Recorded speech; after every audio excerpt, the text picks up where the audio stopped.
আসসালামু আলাইকুম আমার প্রিয় ভাই ও বোনেরা, আপনাদেরকে আন্তরিক শুভেচ্ছা জানিয়ে শুরু করছি আমার আজকের ভিডিওতে থাকছে হাঁসের মাংস। আমি হাঁসের মাংস রান্না করব আজকে, আর রুটি পিঠা বানাবো। হাঁসের মাংস রুটি পিঠা সবারই পছন্দ। অবশ্য হাঁসটা আমি উপহার পেয়েছি, 2টা হাঁস আমাকে উপহার দিয়েছে আমার এক বোন। তার নামটা বলতে চাচ্ছি না, নামটা না বললেই ভালো। ইনশাল্লাহ পরবর্তীতে আবার কখনো ভিডিওতে যদি সৌভাগ্য হয় দেখাবো।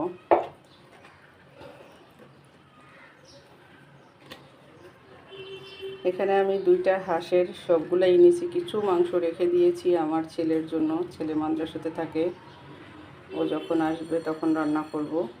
এখন কিছু রান্না করছি, আর এটা আমি রান্না করব বাটা মশলাও বলতে পারেন।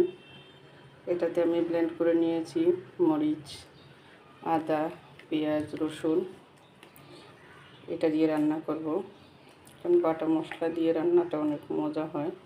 একটু বেশিই দিব, কারণ এখানে সব কিছু মিলানো, এই জন্য অতটা ঝাল হবে না লাল দেখা গেলেও। এখন আমি বাকি মশলাগুলো অ্যাড করব। প্রথমে দিয়ে দিব লবণ, তারপরে দিব হলুদ,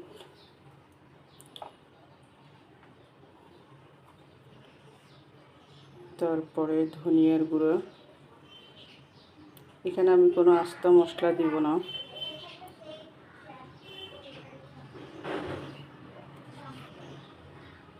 এটা দিলাম রাঁধুনি মাংসের মশলা, জিরার গুঁড়ো একটু একটু সব করে দিব। তারপরে দিব সকল প্রকারের মশলা গুঁড়ো করা। এই মশলাটা, এটাকে বলে 22 পদ মশলার গুঁড়ো। এটা চট্টগ্রামের মানুষেরা বেশি খেয়ে থাকে। এটা দিয়ে দিলাম। কিছু মশলার গুঁড়ো পরে অ্যাড করব।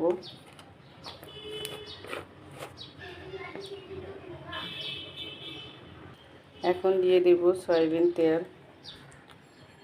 তেলটা অবশ্য একটু কম দিলেও চলবে, কারণ হাঁস দুটো অনেক ভালো ছিল। অনেক তেল বের হয়েছে, যখন পরিষ্কার করছি তখন দেখছি যে অনেক তৈলাক্ত হাঁস। যখন এটাকে সুন্দর করে মিক্স করে ভালো করে কতক্ষণ সময় রেখে দেব।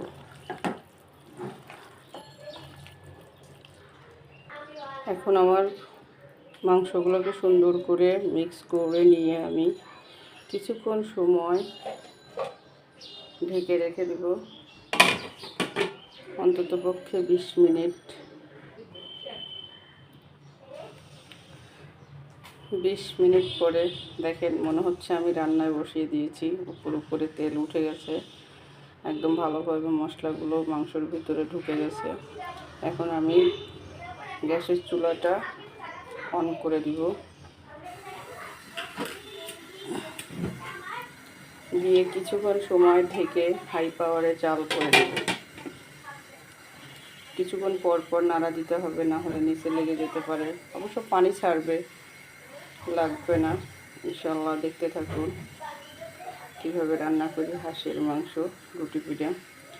এ পর্যন্ত আমার ভিডিওটি যদি আপনাদের ভালো লাগে, অবশ্যই আমার চ্যানেলটিকে সাবস্ক্রাইব করবেন, লাইক, কমেন্ট, শেয়ার করবেন, আপনার মতামতগুলো জানাবেন, আমাকে বেশি বেশি সাপোর্ট করবেন। ইনশাল্লাহ পরবর্তীতে দেখুন কীভাবে আমি মাংসটা রান্না করি।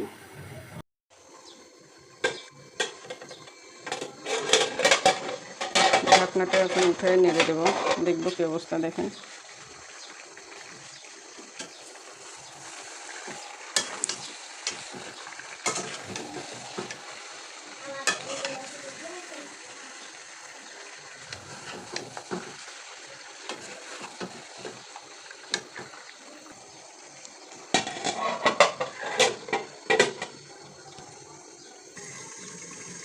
হাঁসের মাংসটা হতে হতেই আমি এখন অন্য একটি চুলায় চাউলের গুঁড়ি দিয়ে রুটি বানানোর জন্য তৈরি করে নেব।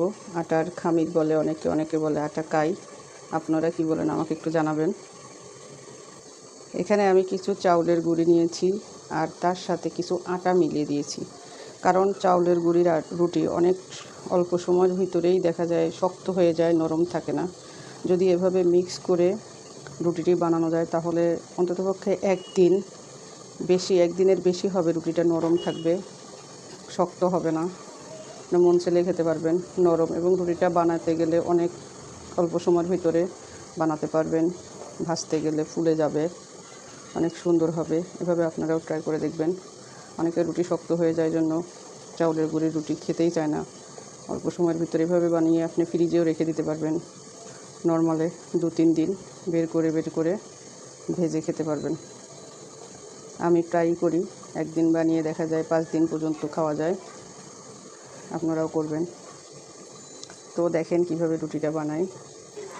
আমি এখানে একটা পাতিলে পানি নিয়েছি আর একটু লবণ দিয়ে দিয়েছি। পানিটা ফুটলেই আমি গুঁড়াটা দিয়ে দিব। সব কিছু তো দেখাতে পারবো না, ভিডিওটি অনেক বড় হয়ে যাবে, মাঝে মাঝে দেখাবো। এই যে আমি আটাগুলো দিয়ে দিয়েছি, কিছুক্ষণ পর নাড়া দিব। আমার আটাটা এরকম হয়েছে। আমি একটু সামান্য তেল দিয়ে দিব যেন আমার এটাকে বানানোর সময়, চটকানোর সময় আমার হাতে না লাগে। অল্প সামান্য, বেশি না। আমি তেলটা দিয়ে ভালো করে একটু নাড়া দিয়ে এখন 5 মিনিটের মতো ঢেকে রাখবো। চুলাটা অফ করে দিয়েছি, পরে নামিয়ে ঠান্ডা হলে রুটি বানাবো।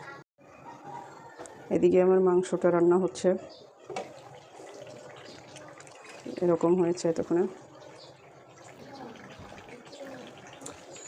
দেখুন কতটা তেল বের হয়েছে, কতগুলো তেল বের হয়েছে। যদিও আমি অল্প একটু তেল দিছি, অনেক তৈলাক্ত হাঁসছিল। অবশ্য শীতের দিন হলে আরও বেশি মজা লাগবে।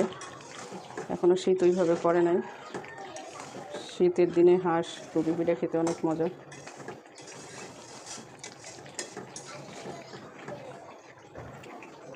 আমি ভিডিওর শুরুতে বলেছিলাম আরও কিছু মশলা অ্যাড করব। এই মশলাটা আমি নিজে ঘরে বানিয়েছি, সকল প্রকার মশলা কিনে এটাকে আমি ভেজে নিয়েছি। দোকানদাররা ভাজে কিনা আমি তো জানি না, এই জন্য এটাকে একটু অ্যাড করে দিলাম। আরেকটা জিনিস দেবো, সেটা হচ্ছে সয়া সস। সয়া সসটা দেওয়ার মানে হচ্ছে অনেকে হাঁসের গন্ধ লাগে বা যে কোনো কিছু গন্ধ লাগে বাড়িতে রান্না করলে কিন্তু খেতে পারে না। হোটেলে গেলে ঠিকই দেখা যায় ওই জিনিসটা খেতে পারতেছে, তার কাছে গন্ধ লাগতেছে না। তার কারণ হচ্ছে বেশিরভাগ হোটেলেই সয়া সসটা ইউজ করে। এটার মানে যে আপনার যত বাজে একটা সেন্ট থাকে ওটা থাকবে না। একবার আপনারাও দিয়ে খেয়ে দেখবেন। আমি প্রায় জিনিসেই ব্যবহার করে থাকি এটা। আসলে আমি অনেক জিনিসই পছন্দ করি না, কিন্তু এটা দিয়ে রান্না করার পরে দেখি যে না, ওই রকম গন্ধটা আর লাগে না। এই জন্য আমি সয়া সসটা ব্যবহার করি মাছ মাংসতে। অনেকে সমুদ্রের মাছ খেতে পারে না, কিন্তু হোটেলে গেলে ঠিকই খেতে পারে। হোটেলে অবশ্যই এগুলো ব্যবহার করে। আপনারা দিবেন, দিয়ে দেখবেন খেতে পারেন কিনা, আমাকে কমেন্টে জানাবেন। দেখুন আমার মাংসটা কত সুন্দরভাবে কষানো হয়েছে। মাংস যত কষাবেন তত মজা হবে, তত দেখতে সুন্দর হবে। আর রান্নাটা হচ্ছে একটা আর্টিস্ট, যে যেভাবে সুন্দর করে গুছিয়ে করতে পারে সেভাবেই সুন্দর হয়। শুধু একজনই যে পারে তা না, সবাই সবার মতো করে পারে। আর হাঁসের মাংস যেহেতু একটু ভালো করে না কষালে এটা একটা গন্ধ থাকে।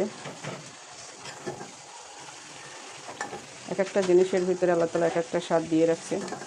এখন এ পর্যন্ত আমি এভাবে গরম পানি দিয়ে দেবো, ঝোলটা দিয়ে দেবো, দিয়ে সিদ্ধ হতে থাকবে। আমি রুটিগুলো বানিয়ে রেডি করে নেব। আমি ঝোলটা দিয়ে দিয়েছি, একটু বেশি দিচ্ছি, সিদ্ধ হতে লাগবে। আর যেহেতু রুটি দিয়ে খাবো একটু ঝোল তো রাখতেই হবে। ঢেকে দিলাম। বানিয়ে নিয়েছি রুটি গোল গোল। এখন রুটি বানাবো। এই যে আমার রুটিগুলো বানানো হয়ে গেছে, এখন ভাজি করব।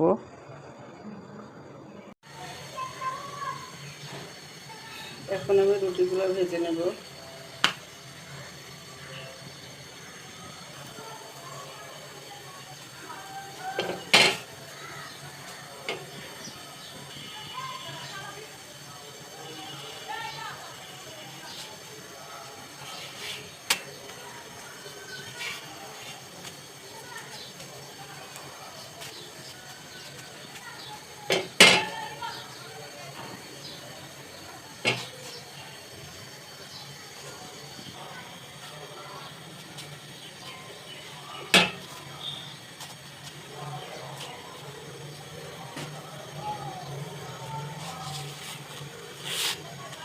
বরিশালের মানুষ এভাবে রুটিটাকে চড়ায় ওঠায়, যেহেতু আমি বরিশালের, তো আমাকেও এভাবেই ভাজতে হবে, না হলে রুটিগুলো মজা লাগবে না, মনে হবে যে না মনে হয় আমি ভাজতে পারি নাই।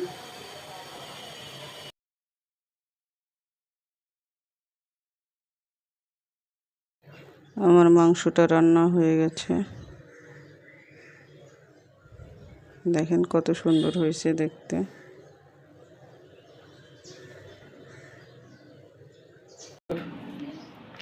হাঁসের মাংস খাওয়া শুরু হয়ে গেছে এদিকে।